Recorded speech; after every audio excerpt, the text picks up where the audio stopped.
Gita organisation को और यहाँ के सभी जो मुखिया है और ऑर्गेनाइजेशन के हेड है उनके लिए धन्यवाद देता हूँ, क्योंकि ये जो आज का जो हम डिस्कस कर रहे हैं ना, ये नॉलेज एक इन्वेस्टमेंट रहेगा आपकी कम्युनिटी के लिए।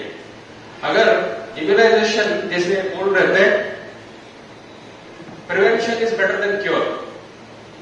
कोई भी बीमारी होने से पहले अगर रोकथाम है, उसके लिए उपाय है, उसको फॉलो करना सबसे बेस्ट और सबसे इंटेलिजेंट तरीका है। ये सारे वैक्सीन को डिस्कवर करने के लिए बहुत सारे साइंटिस्ट लोग जो है बहुत मेहनत करके ये डिस्कवरी किया है, और नए नए वैक्सीन ढूंढने के लिए भी बहुत कोशिशें चल रहे हैं। जैसे बहुत सारे खतरनाक बीमारियां हैं, उन बीमारियों के लिए वैक्सीन ढूंढने के लिए बहुत कोशिश चल रहा है। लेकिन हमारे पास जो वैक्सीन पिछले 50-60 साल से है, जो टाइम टेस्टेड है, और इन वैक्सीन को यूज करके कुछ देशों ने उन्नति स्तर पर चले गया, वो डेवलप्ड कंट्रीज बन गए। देश का अभिवृद्धि तभी होता है जब उस देश में जो है ऐसे बीमारियों से लड़ने में नहीं जाना चाहिए। हमारा समय, मनुष्य का समय अच्छे कामों पर जाना चाहिए। इसलिए जो यहाँ पर हमने जो आपको बताने वाला हूं, ये सभी से आप शेयर करिए। तो गवर्नमेंट की तरफ से मैं हमारा देश का राष्ट्रीय लसीकाकरण का सारणी जो है, टाइम टेबल जो है आपको दिखाता हूं। गवर्नमेंट की तरफ से 13 तरह के बीमारी का रोकथाम के लिए फ्री में ये टेबल है, जिसमें बर्थ से लेके 16 साल तक के बच्चों को और उसके बाद प्रेग्नेंट लेडीज को, गर्भवती महिलाओं को वैक्सीन देने के लिए ये सरकार की तरफ से ये जो कार्यक्रम जो है चलाया जा रहा है। और इस पर सरकार को करोड़ों रुपए का खर्चा आता है। वो जो पैसा है इन वैक्सीन को खरीदने के लिए, वो सभी का टैक्स मनी से ही आता है। और क्यों इतना खर्चा कर रहा है सरकार? क्योंकि अगर ये सारे बीमारियों पर हम काबू पाएंगे और कंट्रोल करेंगे और बीमारियों को हम मिटाएंगे, तब ऑटोमेटिकली लोगों का जो जिंदगी है वो अच्छा हो जाएगा और सभी कम्युनिटीज में प्रोग्रेस आएगा। उसी सोच को रख के ये सारे जो है कार्यक्रम चलाया जा रहा है। बर्थ के समय 3 वैक्सीन दिया जाता है, बीसीजी, ओपीवी और हेपेटाइटिस। 3 वैक्सीन तुरंत बाद, जैसे जन्म होता है बच्चे का। आजकल सारे बर्थ जो है हॉस्पिटल्स में हो रहे हैं, घर में बर्थ लगभग 0 है। सभी इमीडिएटली 3 वैक्सीन दिया जाता है। इन वैक्सीन देने से पहले आप शायद देखे होंगे, बहुत सारे टीबी के मरीज होते थे समाज में। बहुत सारे लोग छोटे उम्र में मर जाते थे, 20 साल, 25 साल, 30 साल को भी पूरा नहीं करते। तो ट्यूबरकुलोसिस इतना ज्यादा फैलता था पहले। अब बीसीजी देने के बाद बच्चों में जो ट्यूबरकुलोसिस होता है, जो टीबी का बीमारी होता है, वो लगभग खत्म हो गया। कोई भी बच्चा, अगर बच्चों में टीबी होता है, कभी कभी वो दिमागी बुखार टाइप का हो जाता है, वो बच्चा कभी जिंदगी में बिल्कुल नॉर्मल कभी बन नहीं, वो जिंदा रह सकता है लेकिन कभी नॉर्मल नहीं रह पाएगा। वो अपना थिंकिंग पावर जो है, या उनका कोई हाथ या पैर में कमजोरी, ऐसे पूरा लाइफ लॉन्ग इस तरह उसको जिंदगी बिताना पड़ेगा। उसको रोकने के लिए बीसीजी बहुत बड़ा काम किया है। एक पैरालिसिस टाइप का होता है और जिंदगी भर के लिए पैरालाइज हो जाते हैं बच्चे। वो बीमारी इंडिया में हम निरंतर उसका सर्वेलेंस कर रहे हैं, निरंतर ऐसे सस्पेक्टेड केसेस का जांच करके लैब से पता कर लगा रहे हैं। किसी केस में पोलियो का वायरस नहीं है, लेकिन हमारे आजू बाजू वाले देशों में अभी भी पोलियो का प्रॉब्लम है। पाकिस्तान हेपेटाइटिस इन्फेक्शन, अगर हेपेटाइटिस बी वायरस से हो गया किसी व्यक्ति को, वो व्यक्ति उसको छूने से फैल सकता है हेपेटाइटिस। जो व्यक्ति में हेपेटाइटिस बी इन्फेक्शन है, उस व्यक्ति को जस्ट टच करने से वो इन्फेक्शन फैल जाता है दूसरे को। और एक बार हेपेटाइटिस वायरस अंदर चला गया, उसके लिए कोई इलाज नहीं है, क्रॉनिक कैरियर बन जाएगा। लाइफ लॉन्ग वो वायरस उसके शरीर में रहेगा। तो ऐसे बीमारी को रोकने के लिए अगर तुरंत बाद हम वैक्सीन दे देंगे, तो वो बीमारी बिल्कुल बच्चे को नहीं होगा, कभी जिंदगी में नहीं होगा। ठीक है, तो जो डॉक्टर्स या नर्स मेडिकल कॉलेज में भर्ती लेना चाहते हैं, उस समय दोबारा हेपेटाइटिस का इंजेक्शन दिया जाता है, क्योंकि उनके काम करने के वक्त कोई भी मरीज अगर है हेपेटाइटिस बी वाला, उनको देखने के समय अगर कांटेक्ट में आ गया तो हेपेटाइटिस बी होने का रिस्क रहता है। इसको रोकने के लिए हेपेटाइटिस इंजेक्शन उनको दोबारा दिया जाता है। तो ये सारे वैक्सीन फ्री में है। और उसके बाद एक फॉर्मूला है 5 साल 7 बार। एक वाक्य है, एक घोष वाक्य। इसका मतलब 5 साल में बच्चा जब 5 साल तक का पूरा हो जाएगा तब तक 7 बार टोटल उस बच्चे को हेल्थ सिस्टम के पास आना चाहिए। और सारे वैक्सीन जैसे इसमें लिखा है जो 13 बीमारी से जिंदगी भर के लिए बचाएगा बच्चे को, एक इंश्योरेंस है, लाइफ इंश्योरेंस है, फ्री में दिया जा रहा है गवर्नमेंट की तरफ से, वो सभी को लेना चाहिए 5 साल 7 बार। पहला अपॉर्चुनिटी, पहला मौका बर्थ के तुरंत बाद, सेकेंड अपॉर्चुनिटी 6 हफ्ता पूरे करने के बाद, आफ्टर 6 वीक्स। उस समय 5 अलग अलग प्रकार के एंटीजेंस दिया जाता है। एक बोलते हैं पेंटावेलेंट जो 5 बीमारी से बचाता है। वो बीमारियां हैं गला घोटू, टेटनस, खाली काशी और हेपेटाइटिस बी जो पीलिया, जो जॉन्डिस है पीलिया, उससे बचाएगा। और एक है pneumonia, haemophilus influenza B bacteria से होने वाला निमोनिया। 5 बीमारी से बचाने वाला एक ही टीका जो बहुत महंगा है। अगर आप उसको प्राइवेट में खरीद लेना चाहते हो तो उसका कम से कम 4 से 5 हजार का खर्चा, सिर्फ एक डोज का। लेकिन सरकार की तरफ से मुफ्त है वो टीका 3 बार दिया जाता है, 6 सप्ताह, 10 सप्ताह, 14 सप्ताह, 6 weeks, 10 weeks and 14 weeks. 3 bar pentavalent का वैक्सीन दिया जाता है, 3 डोजेस। उसके बाद बूस्टर्स भी 1.5 साल में दिया जाता है। तो वो एक टीका है। उसके बाद पोलियो का फर्स्ट ड्रॉप, पोलियो का जो फर्स्ट डोज जो बोलते हैं, 0 डोज बर्थ में देते हैं, फर्स्ट डोज 6 हफ्ते के बाद देते हैं। उसके बाद देते हैं रोटा वैक्सीन जो डायरिया होता है, बच्चों में दस्त होता है। पहले बहुत बच्चे दस्त से मर जाते थे, मतलब वो ज्यादा दस्त होने से पूरा शरीर में पानी चला जाता था, जिसको बोलते हैं डिहाइड्रेशन। उससे बहुत बच्चों का डेथ होता था पहले।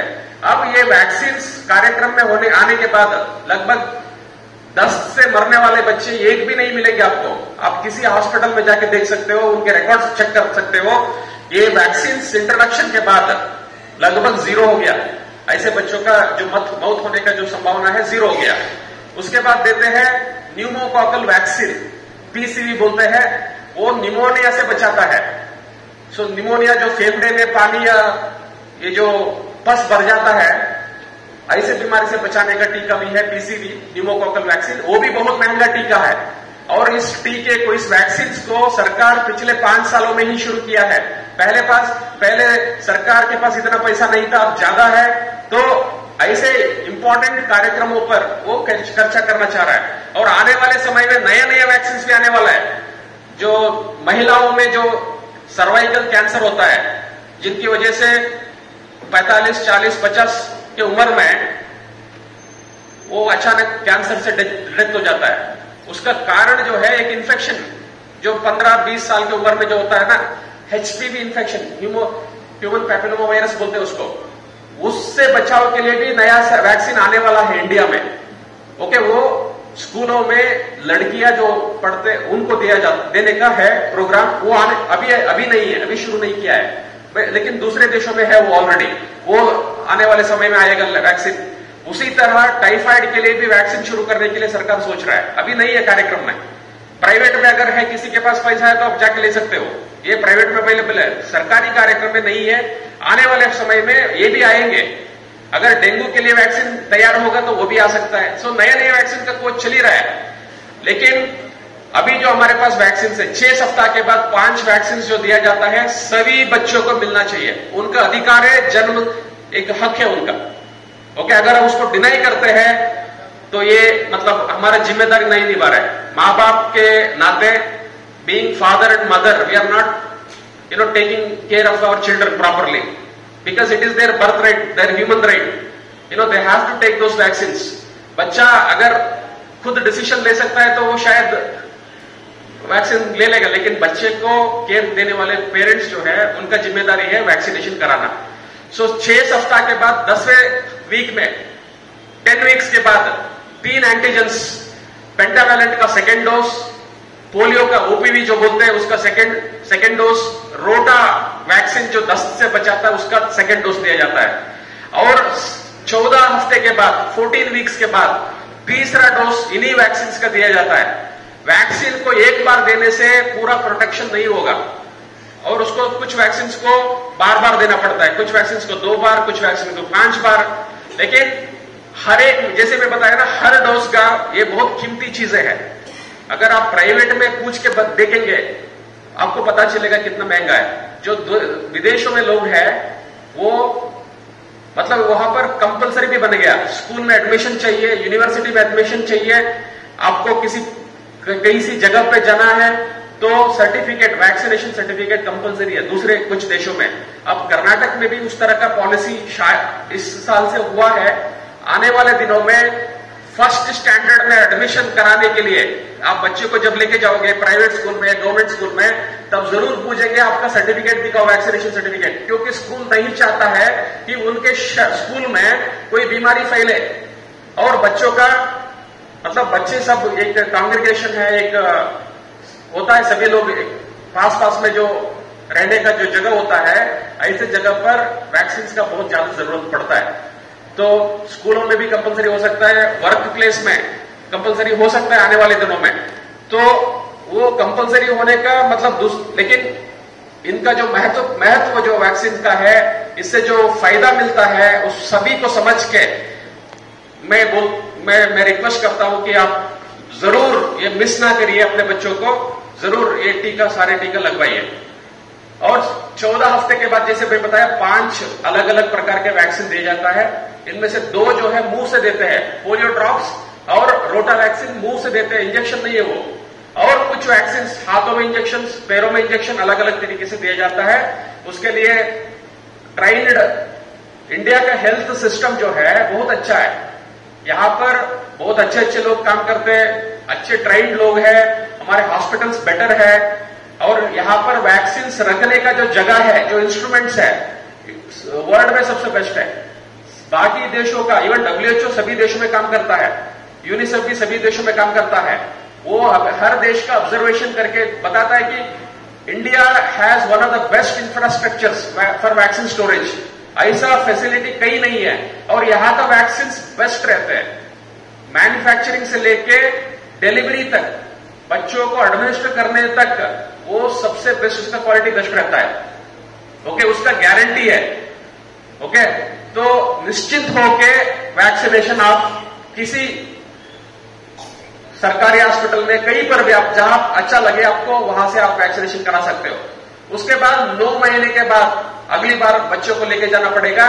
9 महीने पूरा होने के बाद बच्चों को मीजल्स, रुबेला से बचाने के लिए एक वैक्सीन दिया जाता है और साथ में कुछ PCV का तीसरा डोज और पोलियो का एक इंजेक्शन IPV करके उसका तीसरा डोज, और कुछ जिलों में दिमागी बुखार से रोकने के लिए, उसको जापानीज एन्सेफेलाइटिस बोलते हैं, दिमागी बुखार, वो भी एक बार अगर बच्चे को हो गया तो वो पूरा बच्चा जो है ना, उसका जिंदगी खराब, वो कभी थिंकिंग और उसका देखने का शक्ति, उसका काम करने का शक्ति और उसका चलने का सभी जो है ना, सारा खराब हो सकता है।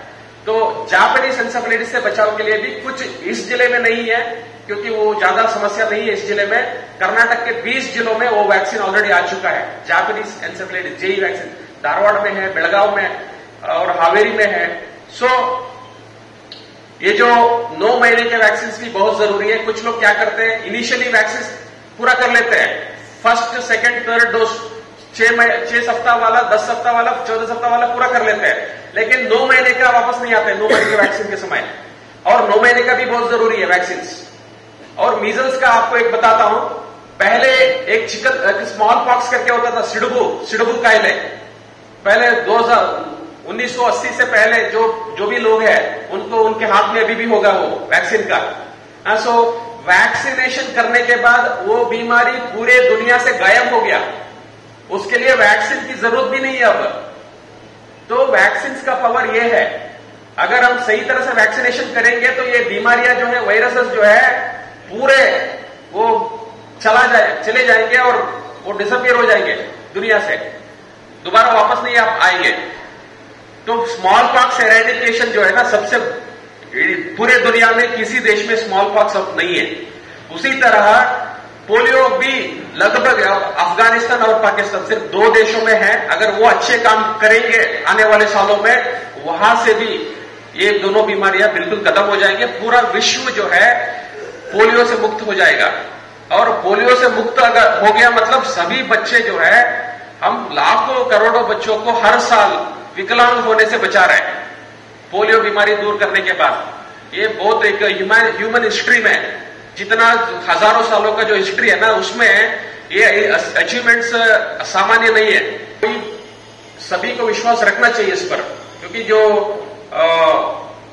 अच्छी चीज पर हम विश्वास नहीं रखेंगे तो उसे मतलब कोई फायदा नहीं होगा उससे। Okay, we have to believe the good things. Okay, so 9 महीने के बाद मीजल्स रूबेला वैक्सीन अगर सभी बच्चे ले लिए तो आपके भटकड़ में मीजल्स और रूबेला बीमारी बिल्कुल आने वाले सालों में खत्म नहीं होगा और किसी बच्चे का मौत आगे नहीं होगा। मतलब आने वाले सालों में कोई बच्चा विदाउट एनी रीजन, मतलब उसका कोई फॉल्ट नहीं है बच्चे का, क्यों मरना चाहिए, मतलब वो जिंदगी पूरा जिंदगी जी सकता था। ऐसे बच्चे का जो है ना अननेसेसरी जो डेथ हो रहा है उसको हम बिल्कुल रोक सकते हैं। ये समाज का एक रेस्पॉन्सिबिलिटी बनना चाहिए। ऐसे हॉल में आके हम लोग इस बारे में बात कर रहे हैं, यही it's a disappointing thing, because बहुत सारी अपॉर्चुनिटीज थी हमको ये जो नौबत ना आने की। हर बार हमने बोला, आप टीवी तो देखते ही हैं, टीवी में न्यूज़पेपर में। और एक चीज आपको बता दूं, भटकल सब चीजों में ऊपर ही है, all the health parameters if you see there is something called female foeticide. सब जगह जो बच्चे हैं अगर स्कैनिंग करके अगर लड़की है तो उसको निकालना है फीमेल फीटिसाइड। इसके लिए सारा डिपार्टमेंट उसके पीछे पड़ा है। मैं हर बार काबार जाती हूँ वेरी प्राउडली इसे। भटकल में आप देखने की जरूरत ही नहीं है, because Bhatkal has 1045 female children for 1000 male children, which is now the story in any of the towns in Bhatkal. So it is absolutely a proud thing. So हमेशा मैं जहाँ जाती हूँ बहुत प्राउडली मैं बोलती हूँ, भटकल में आप सोचो मत अबॉर्शन होगा और कुछ होगा, लड़कियों को अबॉर्शन कराएंगे, ऐसी चीजें भटकल में है ही नहीं करके मैं बहुत प्राउडली बोलती हूँ। तो and one more thing, we are dealing with a very educated community, please understand. जब अगर हम रूरल एरिया और नॉर्दर्न पार्ट ऑफ इंडिया और नॉर्दर्न लिटिल बैकवर्ड स्टेट्स, तो education is issue because literacy rate कम है औरतों में, इसके वजह हम बोल सकते हैं कि हेल्थ पैरामीटर्स कम है। भटकल में I was told today that 95% is the literacy rate in town including women, जो बहुत ही एवरेज जो स्टेट का एवरेज है उससे बहुत ही बड़ा है। तो we are dealing with a very educated community. So एक ही प्रॉब्लम जो गलत फहमियां अगर है नहीं रहना चाहिए। वैसे इम्यूनाइजेशन के लिए क्यों कम है मैं आज तक नहीं समझ सकी, क्योंकि बहुत सारी कोशिशें हमने की, बहुत जगह स्पीच दिया, बहुत कुछ किया, फिर भी कम है। This is our last effort और इससे अगर नहीं हो पाया तो मेरे लिए बहुत बुरा होगा, क्योंकि मुझे बहुत बुरा लगेगा। इतना करके हमारे गांव में मैं नहीं कर सकी, क्योंकि I am also from this place, मैं ही गांव की हूँ। मुझे बहुत बुरा लगेगा अगर कोई vaccine preventable death, last year measles का डेथ हो गया हमारे यहाँ। It is absolutely preventable death. वो मैं किसी को दोष नहीं दूंगी, it's a failure on the department, I will call it my failure. अगर आज के जमाने में वैक्सीन प्रिवेंटेबल डेथ से कोई अगर मर जाता है बच्चा तो मैं उसको अपनी फेलियर मानूंगी। तो आगे अभी यूनिसेफ के these are the resource person who are representing UNICEF and WHO, वो भटकल तक आके आपके और हमारे बीच में बैठ के आपको समझा रहे हैं इसका इम्पोर्टेंस क्यों है। तो please take the best advance uses of this session and if there are any doubts, कोई आपको कुछ पूछने का है या तो डायरेक्टली आप पूछिए, नहीं है तो मेरा नंबर तो सबके पास है। कोई अगर मेरे को फोन करके इंडिविजुअल अगर पूछेगा तो I will try my best to answer all your queries. If not I will clarify with my seniors and get back to you. Thank you so much.